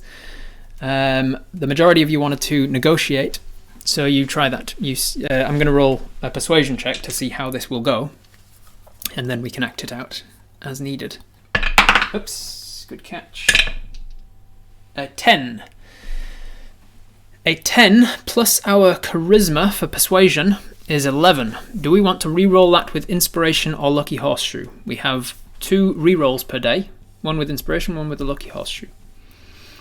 What's the necklace like? It's kind of as Spidey has drawn it here. It's a very nice necklace. It is not new. It is not sparkling and polished. It's silver. It's silvery in quality. You're not sure exactly if it's made of silver. But it's silvery in quality, and it's got a single gemstone studded in the front of it. You're not a jeweler, nor have you spent much time with jewelry, so you probably don't know how much it's worth until you get it appraised. Reroll, yes or no? This roll is encompassing how your attempt to negotiate is going to go. We're rolling ahead of it, rolling ahead of time, and then we're going to play it out and see how successful it is. 63% of you saying no, don't bother with the reroll. So we do not reroll. We instead go with the 11 persuasion. 11 is not very high at all. It's only just above average. In fact, it's pretty much what it is. Pretty much average. So it goes as you would expect it to go. You say, listen, I don't want to fight. You don't want to fight. If we start a fight, there's a very good chance that I might die, but there's also a very good chance that you might die. You understand, you've been around, you've obviously run this town for a while, or you think you have. So you know of all the rumours of the dragons that have been in the area. I'm the one who's brought those rumours into the town. I'm the one who's fought them. I've fought dragons and lived. You don't want to go down this route. So what say we meet in the middle, and I give you something else. So how are we going to, what are we negotiating with? What, are we just lowering the price, just being like, just reach into your pouch, bring out some of it and give him some of it, but not all of it? Or are you going to offer him something else, like the panpipes or the ring or the necklace or something? Persuasion turning more into intimidation. With this sort of a tactic, there's not a definitive line between the two, really. Manticore spines, necklace, necklace, manticore spines, necklace. Alright, so the necklace would be a better thing to barter with in this particular situation, but because you didn't roll persuasion, your first thought is probably going to the worse option, which is the manticore spines, and you say, listen, bottom line is I'm not going to give you my money, but what I will do is I'll give you some of these. And and maybe your brain goes to using the manticore spines because you've already talked about how you've defeated dragons or something, maybe. And you drop like 4 of the manticore spines. Let's go. You drop a d4 plus 1 of the manticore spines on the table. Oops. 2. You drop 3 of the manticore spines on the table. And you say, these are the spines from the tail of a manticore. I just sold one of these to the Arcanists Entente. They're worth money, and they can be made into good daggers. And you reach your hand in and grab the dagger out, and there's a couple of shifting seats around as people get up off their bar stools and start coming closer as you reached into your dagger. You grab out the manticore dagger and show it. It can be used to make interesting and very strong, powerful weapons. Ding ding. So how about you take these? You tell people you slayed a manticore, interested in your fiendish story. It might add to it, whatever it means. But one way or another, I'm not giving you this. I'm not giving you my money. Because your negotiating wasn't doing very well, he retorts with... he reaches over, he sort of takes his napkin and reaches over, grabs the manticore spine. Says, these are fascinating tools. But I'm not in the business of tools, I'm in the business of money. So either take your pouch off in the next 10 seconds, or I will thrust this manticore spine through your eyeball, and I will take the coin purse from your dead corpse. How's about that for a negotiation? And then he flicks it upside down and goes, just like with a quite quick, like almost like a 1-inch punch kind of thing. He doesn't have any lead up to it. He just, from the distance his hand is above the table anyway, bam! He drives it down into the table, and he drives it down a good like 1.5 inches into the solid wood of the table. And when he does that, the chairs all step back, and everybody's up off their feet now, and they're ready for a fight. Everybody is definitively going for their not going for their weapons, but they're ready with their hands on their weapons, ready for this to turn into a bar brawl. What's to stop you killing me if I give you our money? If I was to kill you, you wouldn't be any use to me, would you? I still hold out hope that one day you'll notice that you've got value for me and my business, and you might come back. Especially when you need some money. Maybe you want to take a job, earn this money back. It seems negotiation has failed, leaving you the option of fight, run, or hand over the gold. Fight, run, or hand over the gold. Remember when I said that you entered that there were about 20 of these guys in this bar currently that you can see. You've got 2 minutes to decide. Fight, run, pay. Do we feel any tingles? Of course, yeah, you're in a very dangerous situation. You definitely feel the tingles. If you wanted to use your spells, you're playing a warrior and stuff, you definitely have access to them. And now we have 3 less manticore spines. Yep. We'll probably die if we fight, but we can run. If you can get into the alleyway, like even if you choose to fight, if you can fight and run, if you run, then it's going to turn into some sort of a chase. We're going to be rolling initiative, and it's going to be a chase situation. If you fight, then it might still turn into a chase situation because you might get overwhelmed and then run.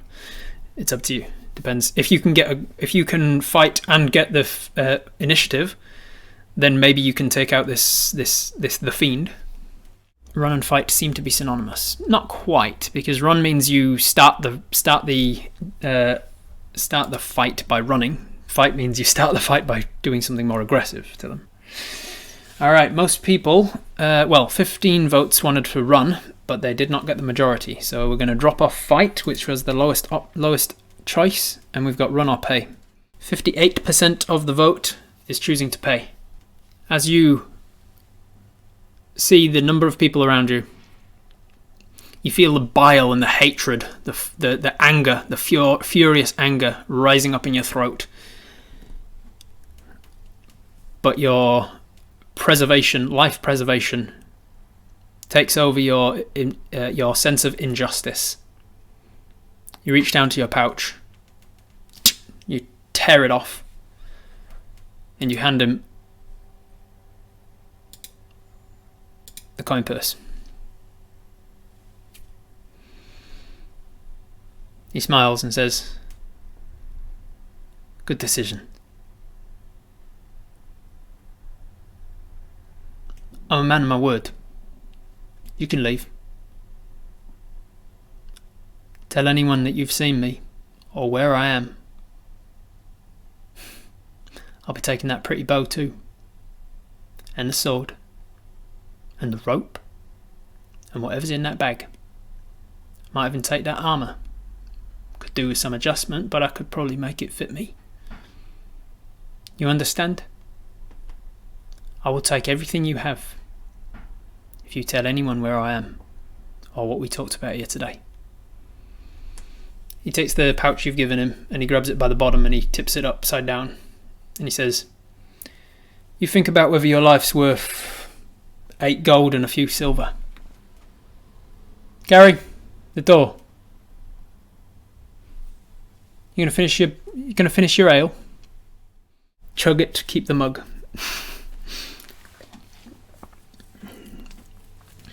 You get up, you walk away from the table. There's a few sneers and jives as you leave. The band has completely stopped playing at this point. You walk outside past the huge dude who closes the door as you leave. You're back out into the alleyway, and you can see that perched up on the gutter of the building opposite is a huge bee looking down at you. You turn and walk away down the alleyway, back out into the broad daylight, and Mel comes buzzing down to your shoulder. Zzz. Apis, you were in there a while. What happened? And that's where we're going to leave it today. We'll pick up here next time with the decision as to be what is to be done about this encounter that you've just had, and where you go from here with no money in your pocket. Thank you for joining me, everybody. I'll end the stream there, and we will see you next week.